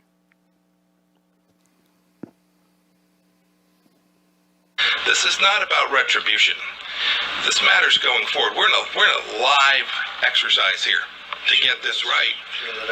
We need to make sure that even we're in a live exercise here to get this right. We're in a live exercise here to get this right. We're in a live exercise here to get this right. We're in a live exercise here to get this right. We're in a live exercise here to get this right. Wherever you are, I hope this finds you well. So this scenario played out the other day here, where you had the chancellor here, what's his name, Rishi Sunak, which is typical of 2020 Great Britain, right? To have foreigners as your cabinet minister. And he carried this. He carried the budget, which was red, and then as he passed by a car, there was some fakery that went on. So he was showing it; they were all smiling. Then he walked by the car, and that's why I'm looking for the video here. I know Russian Vids covered it. Yeah, this is it. So he's walking here, if you can see this, folks, and this was like a big. So he's going here. He's going to walk by the car. And then it turns green budget. So I'm theorizing that this is the signal for the whole operation. Like, this is my theory, is that this was how they were going to signal to everybody that it's a go ahead sort of thing, that they've given the green light to the whole thing. And this is just the theatrics that they do it with. Because I noticed, Russian Vids covered this, and he was kind of covering it like it was totally media fakery and all that. It is, but it's not like the corporate media didn't cover it either. You know, they didn't really explain it. They just said it's a kind of a strange thing that happened, right? Where he's walking and then the briefcase. It actually goes from being a box kind of thing to an actual binder by the look of it too. And that's to be clear for people. And she actually mentions the green plan, I think. Yeah. The green, something about the green plan or something along those lines as soon as that happens. Yeah. Immediately. Yeah. So, yeah, it's. You can see here, viewers couldn't believe it when the red folder turned green. Yeah. And yeah, just to show it one more time. I mean,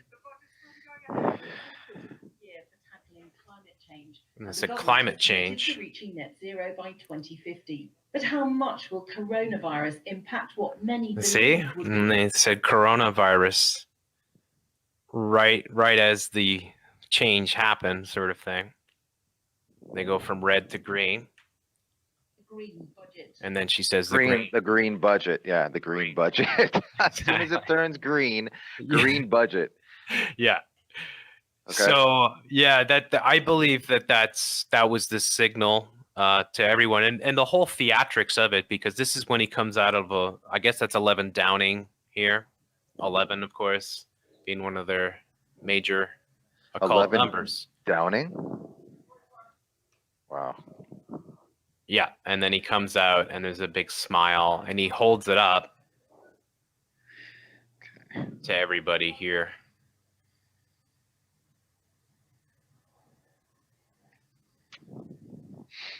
Like that. It's so bizarre, these people. You see, it's a briefcase then, and then when he's walking by the car, it turns into a folder. I'll just show you here as he takes his little stroll here. Oh, he actually, what? This is different actually. So this is, I guess it's later or something, right? I don't know. It could be. But yeah. Anyways, yeah. Anyways, that's the way that they operate. I think that would have been the cue for people around the world. To me, that they're saying the whole thing is a go ahead, that they were going to go ahead, because there might have been a chance where things were not working the way that they wanted it to, with the whole operation, and it seems like now everything is going full forward. And now, yeah, martial law, for instance, is one of these things. Like I'll just show you here, searching it, right? There's some interesting articles that pop up here with martial law, because the first one that comes up here is Los Angeles Times. Coronavirus hoax. Martial law emails are a big problem. Track of some military movement across the country, people concerned, wanting to know exactly what's going on. Now, we know that National Guard troops have been dispatched to help individuals in different areas in regards to this whole outbreak situation, and that those National Guard troops are being put in a vulnerable spot, especially with no protection and having to come into contact with people left and right, some of those of which are going to be sick. Now, there's a fine line in the sand as to how these troops can be used. And I've talked about the federalizing of troops as well.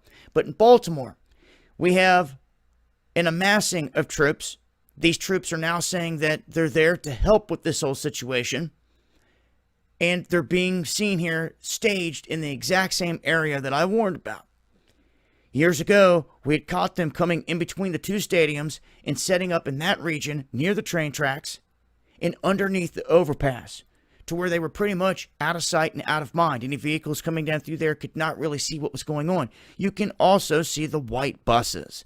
There's a white bus right there. These are the same white buses that ship them in to everywhere. So it's not a conspiracy theory. It's very real. It doesn't mean that these guys are here for anything nefarious. They're listening to orders and here to help out. It is when they start to send in other groups and units, and the tables start to turn, and if they try to federalize troops, the things start to get very hairy. Now, when they do that, they cannot use National Guard to police if they try to pull that. If they try to federalize the whole situation. But in this situation, I have to say I've seen more troops on the ground in Baltimore before, but I wanted to make note that they are there. And for those that may not be aware, this is where, by the, what do you say here? The M&T Bank Stadium, the underpass that runs right there. Yep, it's right where we found him last time. This is out of Maryland. I don't have a whole lot of information on this other than that it is an individual that lives in Maryland and was driving around different areas, and what they spotted was some military activity. Like you see here, the military lined up, everything cordoned off. They also noticed a whole bunch of tanks going by as they were out and about as well, coupled with what they're seeing on the ground. So another set of tanks on the move. And this is headed toward Elliott City. Glen Bernine, Elliott City exit. It says in 1 mile. To give you an idea where that is. And you can see a long train of them on the move there as well. So they're definitely on the move in this region. Wanted to make it clear, let it be known. If you we got to stop pretending like what's happening is not happening. Okay? Look, if you're going to make a move,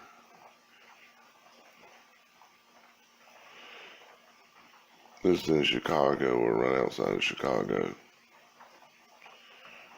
If you got a move you can make, you need to make it now.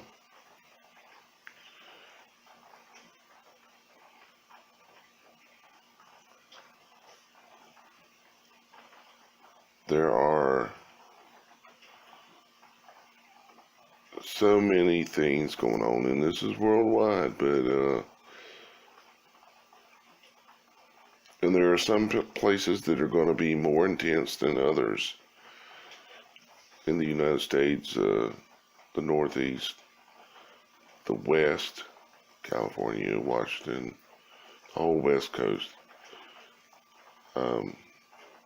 There are many places that are going to be worse, but these guys are rolling out like that. Okay, you see that? That is man in place with machine gun. Yeah. If you got a move to make it now.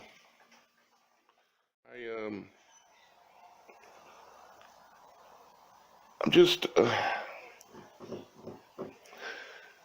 every cell in my body is on alert, and I'm paying attention to everything. And at a time like this, I think that is very prudent, very necessary, and very smart.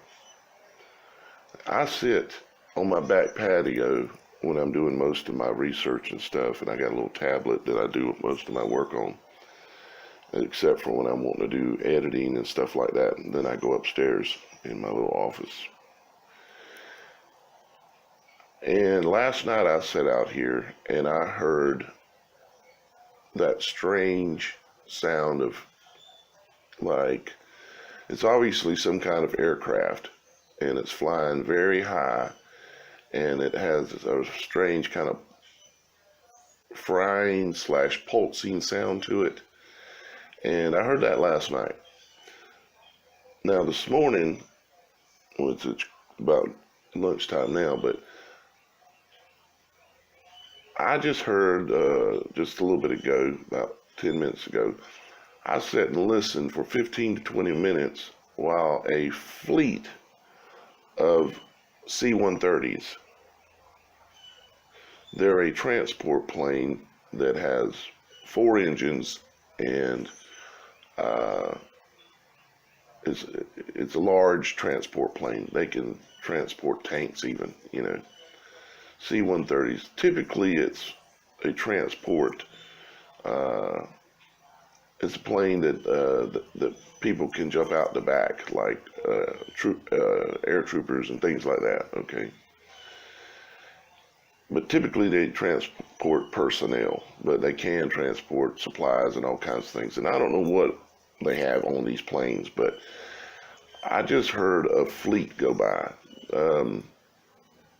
Now I'm hearing helicopters, okay? Multiple helicopters following behind this fleet of C-130s, okay? I can hear it right now as I'm talking in the distance, which y'all guys probably can't hear. But I hear the rotors of military helicopters.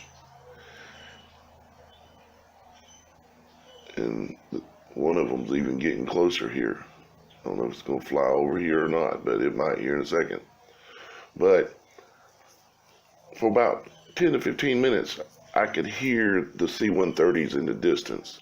And it wasn't one, because if it was one, they just come and the sound goes away like any other airplane, okay? And I know what C-130s sound like because I used to, when I was in the military, at one of my bases, my barracks was at the end of the runway where the C-130s would be coming in, landing, leaving, and flying all around, doing circles and stuff like that on a regular basis. And so I know what C-130s sound like from my years in the military. And I'm smart enough to realize that the sound from a C-130 is not going to last 10, 15 minutes. And if it does, I'm continuously hearing helicopter sounds in the distance here. You can call me paranoid, and you would be correct, okay? I hear multiple helicopters right now in the same direction as I was hearing the C-130s. Numerous helicopters. And what this is telling me is there's a lot of equipment moving, and there are things going on.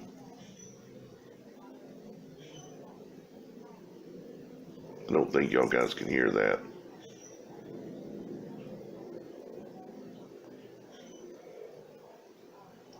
But I would say that, there was probably, and this is a total guess, but based on how long this sound lasted of the C-130s, that was probably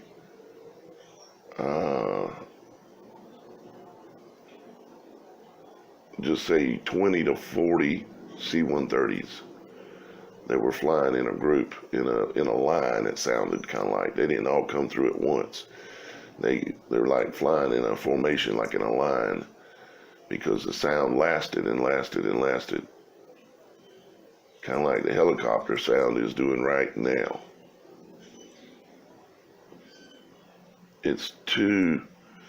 I think it's to the west of the coast. It could be out over the ocean. Now, of course, I'm looking on here on the live site that tells you and shows you what flights are going around. And there's just a bunch of commercial traffic according to this, of course, because the military traffic will not show up on here. But you can see with your eyes, you can see with your ears. Of course you can see with your eyes, but you can see with your ears, and my ears are telling me that there's a lot of military equipment moving today. You see, I can still hear helicopters in the distance right now, moving through. I'm not trying to scare anybody. I'm trying to inform you, keep you informed. Last night when I heard those sounds, I had people from Canada and all across the United States confirm that they were hearing something that sounded different in the skies last night. I don't know what kind of airplanes those were or what they're doing, but obviously we want to all stay as informed as we can. Well, we definitely have a fourth state that is under attack by this whole big drill, okay? Hawaii announced today and ordered all of their people to stay home until April 30th. That's almost a month and a half. They ordered their people to stay home for a month and a half. Unbelievable. I mean, I don't know what to say. But got some breaking news from a moderator on this channel, you guys know is K Small, about this digital currency. And the Bitcoin market is going nuts right now. This is crazy. It's almost as if they were preparing us for this, and maybe they leaked out this entire Bitcoin thing to draw people in to being open to a digital currency. And now they're going to pull the final trigger on this. According to Forbes, the new stimulus bill creates a U.S. digital dollar. Cashless society. Now, someone had mentioned to me that their significant other in the chat, or it wasn't in the chat, it was in a comment, just did not believe that we were ever going to have a cashless society. Well, this would be a show to show your significant other that this is very real, and this is, again, problem, reaction, solution, that this whole thing could have been made up to then thrust us forward into this digital currency. Let's read some of this. There's more to this as well. As the markets continue to drop and the U.S. looks to Congress for agreement on a massive stimulus package to save the economy. Remember, this started from a $1 trillion package. Now it's up to $2 or $3 trillion. There's no way the economy could recover from that. Many, many more people, unless they came up with a plan to save America and save the economy, many, many more people would die from this, a massive depression across the U.S., rather than the kahuna Cyrus, right? Unless they were to come up with exactly the scenario that they were trying to come up with, then this is what we would be left with. So there was only one solution to begin with. When they started this whole mess, when they told people to stay home and intentionally crash the economy, this is all starting to make sense now. And 90% of the people bought it hook, line, and sinker. As the markets continue to drop, the U.S. looks to Congress for agreement on a massive stimulus package to save the economy from impacts of the CV pandemic. The newest offer by House Democrats includes a very forward-looking kind of stimulus. The creation of a digital dollar, an establishment of a digital dollar wallets, in what will send shockwaves through the cryptocurrency and blockchain industry, particularly for those following central bank digital currencies around the world. This signals the U.S. is serious in establishing infrastructure for a central bank digital currency. I'm almost 100% convinced now that this is why they leaked Bitcoin, and this actually came from governments instead of some obscure person trying to challenge the dollar. It's all part of the plan. They would have never, ever allowed money to be traded in the way it was traded without government oversight if it didn't come from the government itself. Both Speaker Pelosi's Take Responsibility for Workers and Families Act and the Financial Protections and Assistance for America's Consumers, blah, blah, blah, introduced by Chairwoman Maxine Waters, introduced these concepts today as a way of delivering the economic stimulus payments to U.S. citizens. Oh, so they're saying in order to get the payment, this is how they're going to send it out with this digital currency. This is unbelievable. I won't take this money. If this is how they're going to send it, I'm not taking it. The bill establishes a digital dollar, which it defines as a balance expressed as a dollar value consisting of digital ledger entries that are recorded as liabilities in the accounts of any Federal Reserve Bank. Now, here's the problem with switching the entire system over to this. They can turn off your digital currency. They'll have complete and total control of money. They can turn it off whenever they want, and cash will be illegal, so that won't have any power. You won't be able to use it. In other words, they can control your behavior by threatening your digital currency, right? An electronic unit of value redeemable by ineligible financial institution.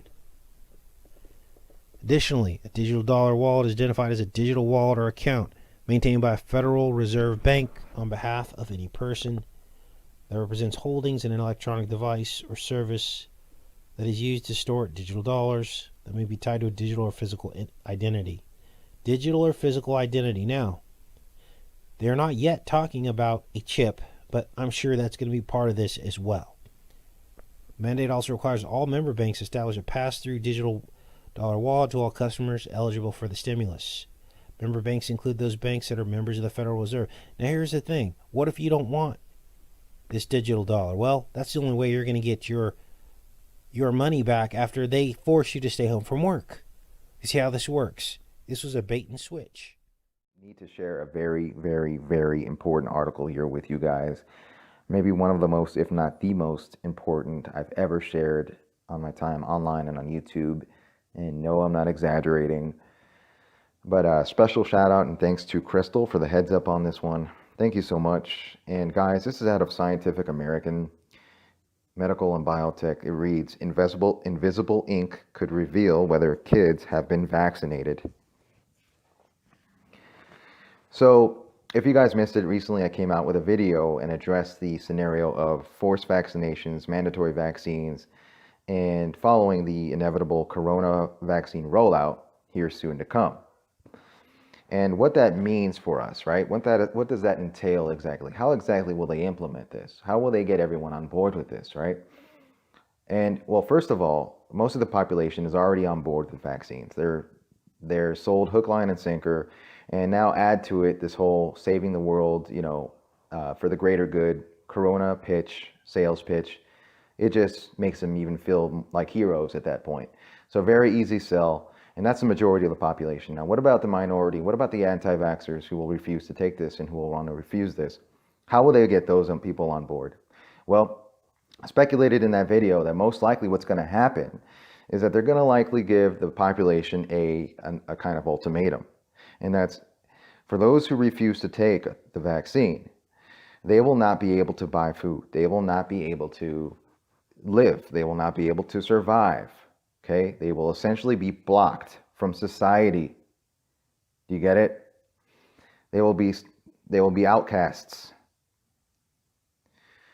And so they will be pressured. They have families. They will be pressured to take them so they can survive and move forward.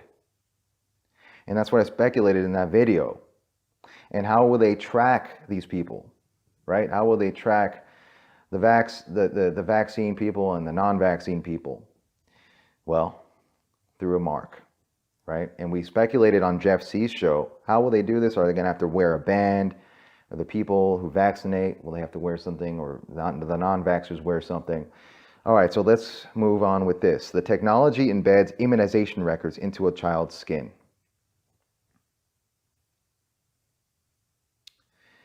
Okay, engineers have developed a way to store medical information under the skin using a quantum dot dye that is delivered along with a vaccine by a microneedle patch.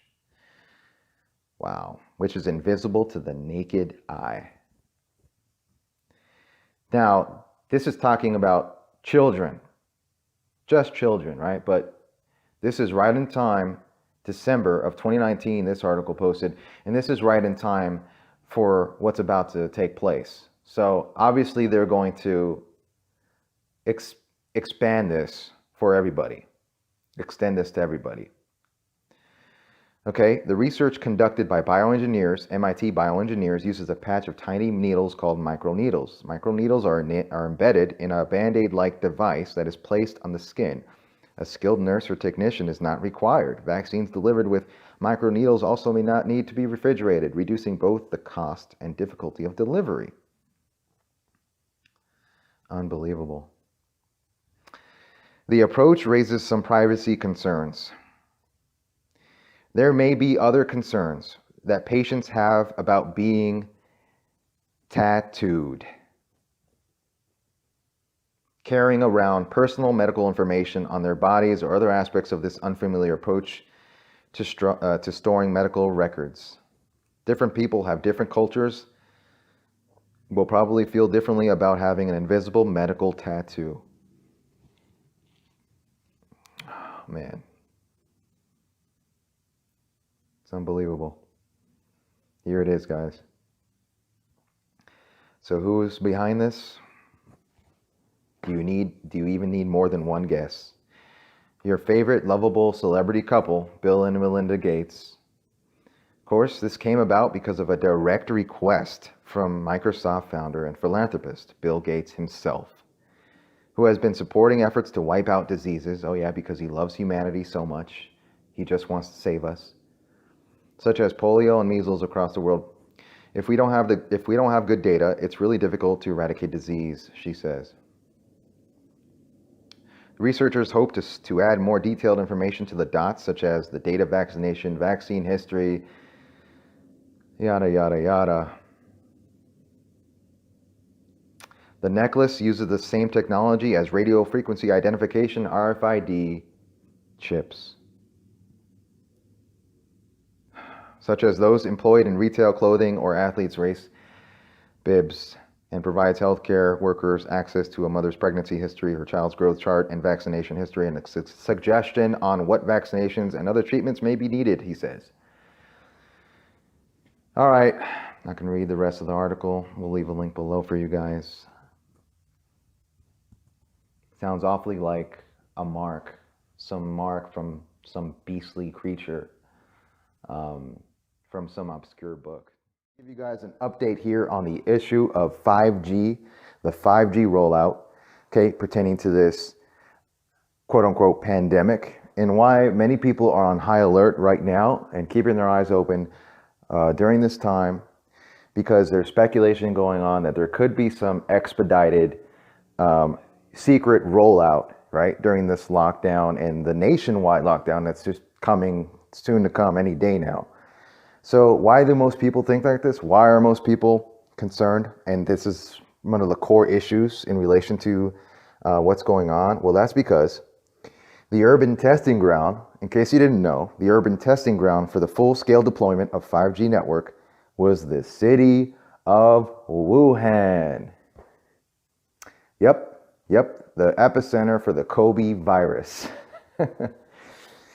Yep, just a coincidence, of course. On April 6, 2018, an official statement on the website of the Chinese province of Hubei announced that the city of Wuhan, with approximately 11 million residents, would be the pilot city for the deployment of 5G. Amazing, isn't it? Amazing. So reports are coming in nationwide of people, seeing suspicious activity with regards to this 5G installation. People taking note of what's going on right now, okay? Because we don't know what the hell is about to take place here in the next few weeks to the next few months, and during this lockdown and potential lockdown martial law, right? It's the same thing. This nationwide quarantine is martial law. So here's an update, comment from someone from Seattle, Rusty Sheckelstein. Thank you very much. One of the shopping malls in downtown Seattle is closed till April 2nd because of the virus. A worker there told my mom they are installing 5G during the closure. All dining establishments in our library are also closed, and one of the downtown Starbucks is doing quote-unquote renovations. I think they are using the virus as a cover for the nationwide rollout. Effing slime balls. So this is why most people believe that this has a lot to do with this 5G rollout. And indeed, that's not by any means a stretch, considering the epicenter that is Wuhan. It's unbelievable, but I mean, it's staring at us right in our faces, and that's why there are so many people concerned about this. And we don't know what they can do with this, accomplish with this, considering the dangers of 5G, what 5G can do to our bodies, and the fact that 5G is one of the great threats that we face of our time, one of the many threats that we're facing right now. And, many people are trying to wake people up about that, no doubt, for a long time now. And then, and then leading up to this, well, wouldn't you know it, Wuhan outbreak, Wuhan, test city 5G, everyone putting two and two together. and everyone on high alert because of that, and keeping their eyes open. So more reports coming in. Just wanted to share this with you guys, but keep your eyes open on this. Definitely look into this more. If you're not aware of this, let people know about this. Let people know 5G is one of the legitimate threats that we face right now. And there's a lot of evidence to back this up 100%. I'll leave you guys some links to Dana Ashley and some other links. You guys want to look into it further yourselves. But this is definitely something to be concerned about. And it's a huge rabbit hole. And it's unbelievable when you look into this in relation to the vaccines and the chipping and what they can do with vaccines in conjunction with all that. Wow.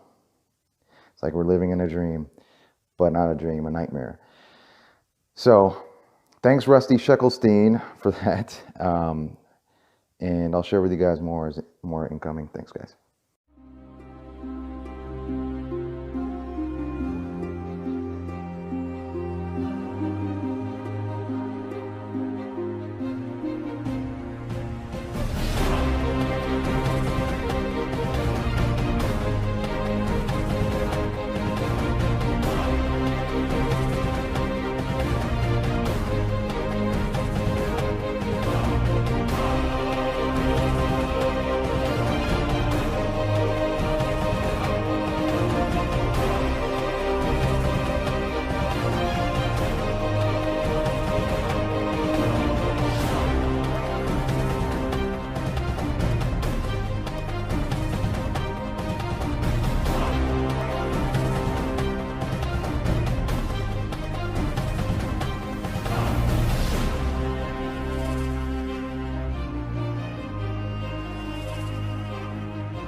Just an update on the 5G rollout in relation to what's going on.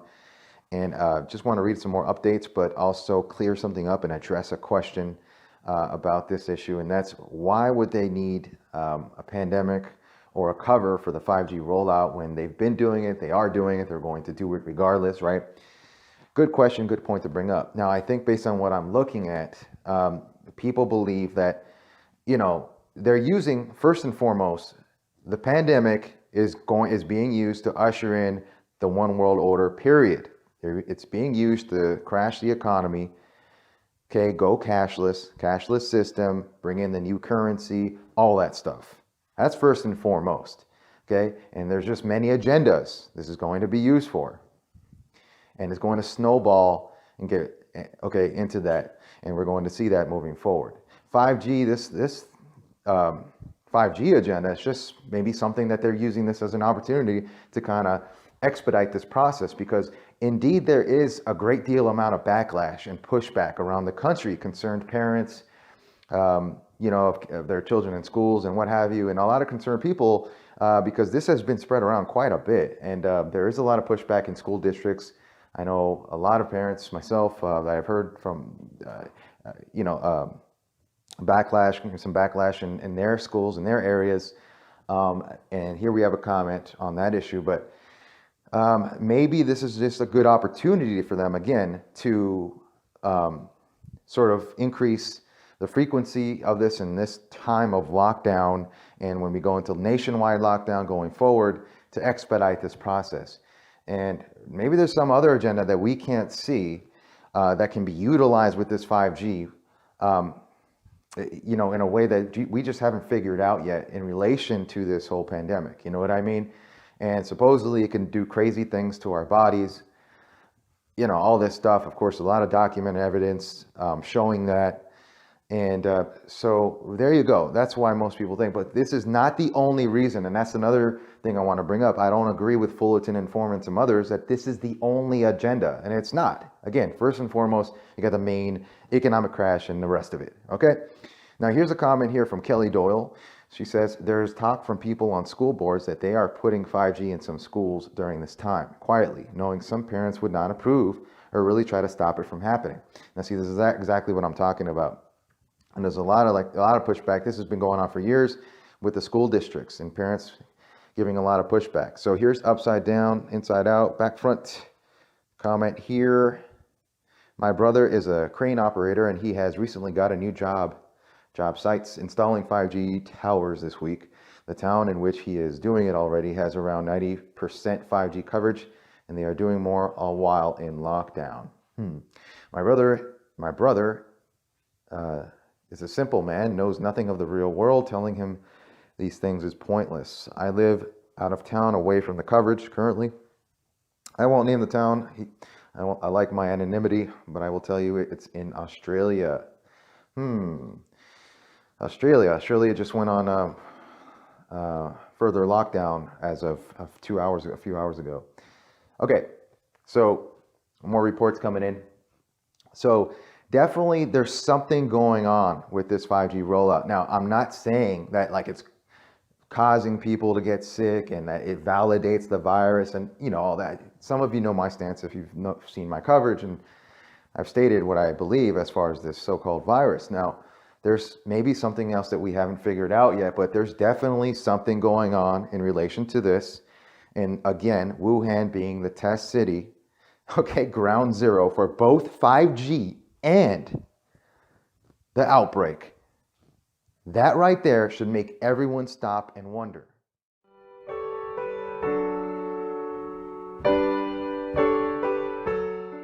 In January, China locked down more than 50 million in its hardest hit province, dragging people away who didn't comply. I spoke with one of the UK's top virus trackers, epidemiologist Neil Ferguson, himself in isolation. He tested positive for the virus today. Does the United States need to go like what China did? I think in the short term, those are the only options, unless you roll out testing on a massive scale.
It absolutely terrifies me to think about my son's generation growing up in a new world order. It absolutely terrifies me because I think about my son and I think about how I grew up, and I know, and I want you to be prepared and understand that our children are not going to grow up in an America that you and I grew up in.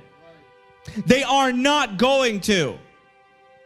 It's a pipe dream if you think so, because it's absolute delusion, because things are changing so rapidly now. They're not going to grow up in that America that we had. They're just not. They're not going to grow up in that world that we lived in. They're going to grow up in a new world order.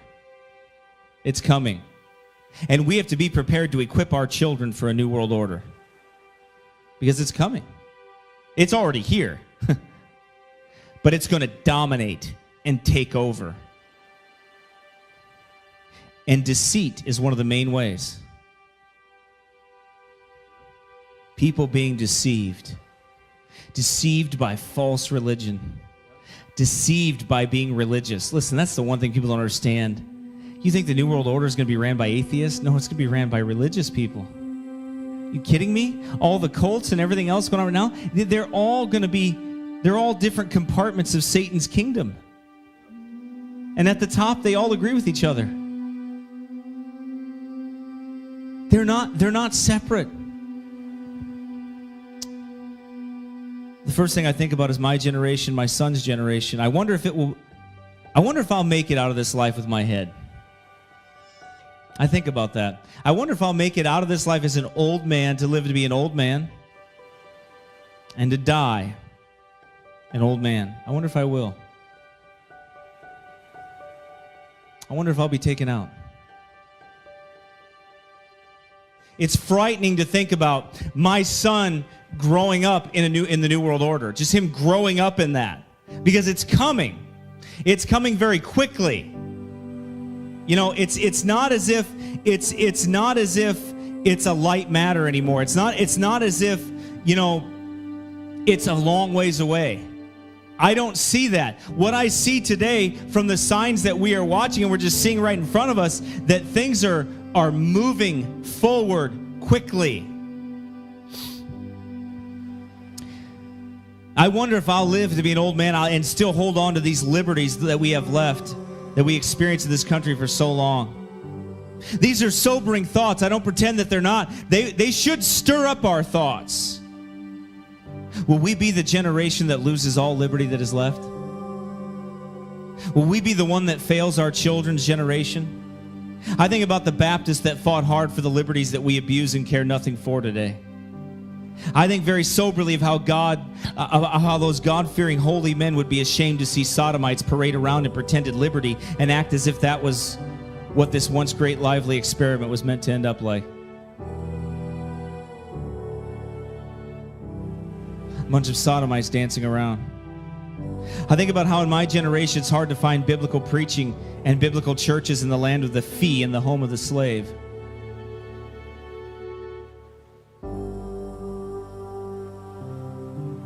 Think about how my son's generation, and I look at the effeminate youth out there.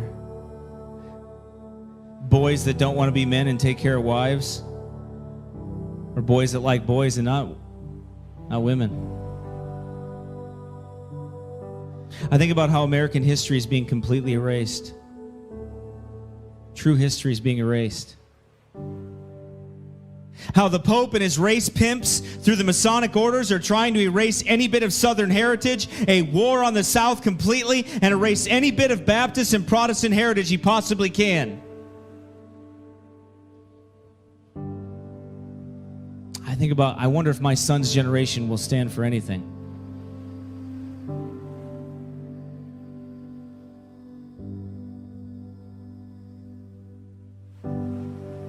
Will they? The one place where the gospel rang out everywhere, where we still had much liberty. Will they stand? Will my son's generation, will the children in this room, will they stand?